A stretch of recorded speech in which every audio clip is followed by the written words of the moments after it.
भाई जो लोग भी कहते थे कि पवन सिंह को एक्टिंग नहीं आती है, पवन सिंह को तो सिर्फ सिंगिंग आती है, पवन सिंह को डांस नहीं आता, पवन सिंह को इमोशन नहीं आती, पवन सिंह को एक्टिंग नहीं आती, तो उन लोगों के मुंह पर पवन सिंह ने ऐसा तमाचा मारा है कि वो आज के बाद कभी भी नहीं बोलेंगे कि पवन सिंह को एक्टिंग नहीं आती है।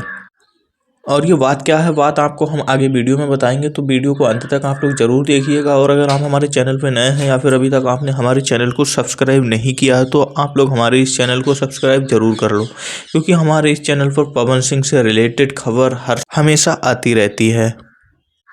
तो देखिए दोस्तों, कुछ लोग पवन सिंह को हमेशा टारगेट करके बोलते हैं कि पवन सिंह के सिर्फ गाने ही चलते हैं, पवन सिंह की फिल्में तो चलती नहीं हैं, लेकिन ऐसा रियल लाइफ में कुछ भी नहीं है। सबसे ज़्यादा अगर भोजपुरी में फिल्में ब्लॉकबस्टर दी हैं तो वो सिर्फ और सिर्फ पवन सिंह ने दी हैं। और इस बार भी, इस टाइम पे, आज के दौर में भी फिल्मों का दौर भोजपुरी में एकदम ख़त्म ही हो गया है। कोई सी भी फिल्म सिर्फ 1 या 2 दिन अच्छी चल जाती है, लेकिन उसके बाद नहीं चल रही है। लेकिन पवन सिंह ने इन सभी का घमंड तोड़ते हुए अपनी फिल्म सूर्यवंशम को रिलीज किया, और सूर्यवंशम फिल्म ने पहले सप्ताह में जितने सिनेमाघर लिए थे, उससे ज़्यादा दूसरे सप्ताह में सिनेमाघर दिए गए, और उससे भी ज़्यादा तीसरे सप्ताह में इस फिल्म को सिनेमाघर दिए गए।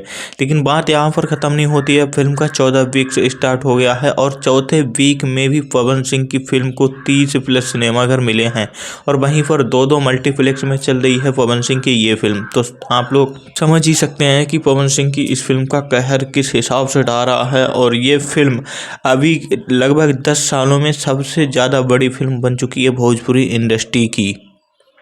तो बस यही था कुछ इन्फॉर्मेशन, और पवन सिंह के फैंस लोग इस वीडियो को लाइक करें।